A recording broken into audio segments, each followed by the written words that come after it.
Anti narcotics force headquarters کے دورے کے موقع پر وزیر اعظم عمران خان نے خطاب کرتے ہوئے کہا منشیات فروشی کے خلاف کام کرنا ہوگا۔ منشیات کے خاتمے سے متعلق اقدامات پر توجہ نہیں دی گئی۔ منشیات سے پیسہ بنانے والا معاشرے میں قابل قبول ہوتا تھا۔ کرپشن، منشیات سے پیسہ بنانے کا نقصان معاشرے کو پہنچا۔ منشیات فروشی کے خلاف کام کرنا ہوگا۔ منشیات کے خاتمے سے متعلق اقدامات پر توجہ نہیں دی گئی۔ ہمیں نوجوانوں کو منشیات کی لعنت سے بچانا ہے۔ منشیات سے پیسہ بنانے والوں کو پہلے برا نہیں سمجھا جاتا تھا۔ وزیر اعظم کا کہنا تھا پاکستان میں 70 لاکھ افراد منشیات کے عادی بن چکے ہیں۔ منشیات کرپشن کے پیسے سے کئی لوگ الیکشن بھی جیتے تھے۔ تقریباً 70 لاکھ لوگ پاکستان میں ڈرگ ایڈکٹس بن چکے ہیں۔ 70 لاکھ لوگ، نیوزی لینڈ کی آبادی سے عادی ہے 70 لاکھ سے۔ گھر میں ایک بھی منشیات کا عادی ہو وہ گھر تباہ کر دیتا ہے۔ افسوسناک ہے کہ ڈرگ آئز تعلیمی اداروں میں پھیل رہی ہے۔ منشیات یونیورسٹیز میں بھی پھیل چکی ہے۔ صرف پولیس سے جرائم کی جدوجہد نہیں کی جا سکتی۔ منشیات ڈسپلن کو متاثر کردار بدل دیتی ہے۔ چاہتا ہوں ڈرگ اور کرپشن کے خلاف معاشرہ مل کر لڑے۔ ناجائز طریقے سے دولت کمانے والوں کو معاشرے کا تسلیم کرنا بدقسمتی ہے۔ یہ سمجھ جائیں کہ جو ایک گھر کے اندر ایک ڈرگ ایڈکٹ آ جاتا ہے تو وہ سارے گھر کو تباہ کر دیتا ہے۔ کئی دفعہ آپ سنتے ہیں، بلکہ میں ابھی پڑھ رہا تھا کہ ایک آدمی نے اپنی بیوی اور بچوں کو نہر کے اندر پھینک دیا۔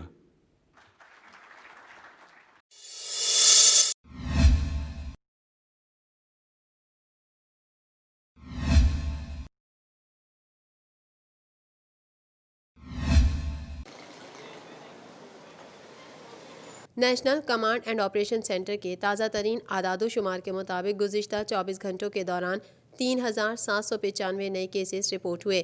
پنجاب میں 1,23,762، سندھ میں 1,84,486، خیبر پختونخوا میں 39,676، بلوچستان میں 17,466، گلگت بلتستان میں 4,732، اسلام آباد میں 32,816 جبکہ آزاد کشمیر میں 7,356 کیسز رپورٹ ہوئے۔ ملک بھر میں اب تک 57,94,242 افراد کے ٹیسٹ کیے گئے۔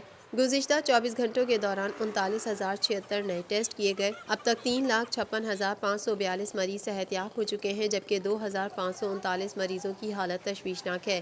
پاکستان میں کرونا سے ایک دن میں 37 افراد جاں بحق ہوئے، جس کے بعد وائرس سے مرنے والوں کی تعداد 8,398 ہو گئی۔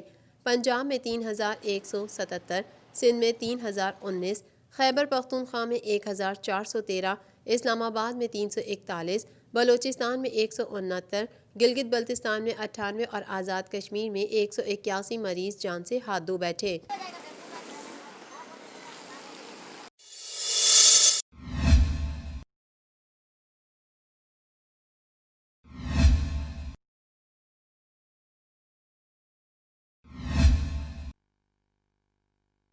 وفاقی وزارت داخلہ نے صوبائی حکومتوں کو سیاسی و مذہبی جماعتوں کے مسلح ونگز کے خلاف مؤثر اقدامات کی ہدایت کر دی ہے۔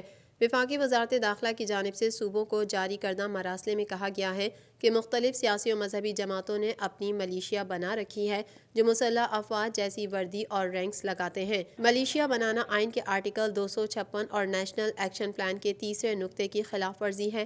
مراسلے میں مزید کہا گیا ہے کہ ایسی تنظیمیں غلط مثال قائم کر رہی ہیں۔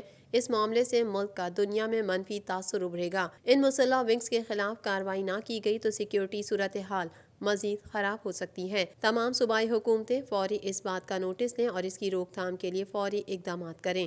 وفاقی حکومت اس معاملے میں ہر طرح کی مدد کے لیے تیار ہے۔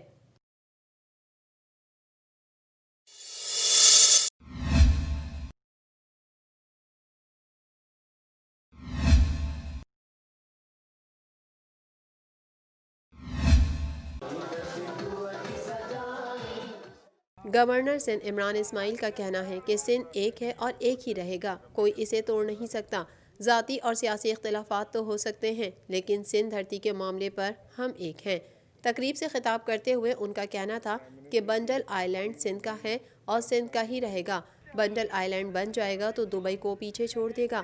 گورنر سندھ نے کہا کہ سندھ کے لوگوں کو ملازمتوں کے لیے دبئی نہیں جانا پڑے گا بلکہ بنڈل آئی لینڈ میں ہی ملازمتیں ملیں گی۔ انہوں نے مزید کہا کہ بنڈل آئی لینڈ سے سندھ کے 1.5 لاکھ سے زائد نوجوانوں کو روزگار اور 50 ارب ڈالر کی سرمایہ کاری متوقع ہے۔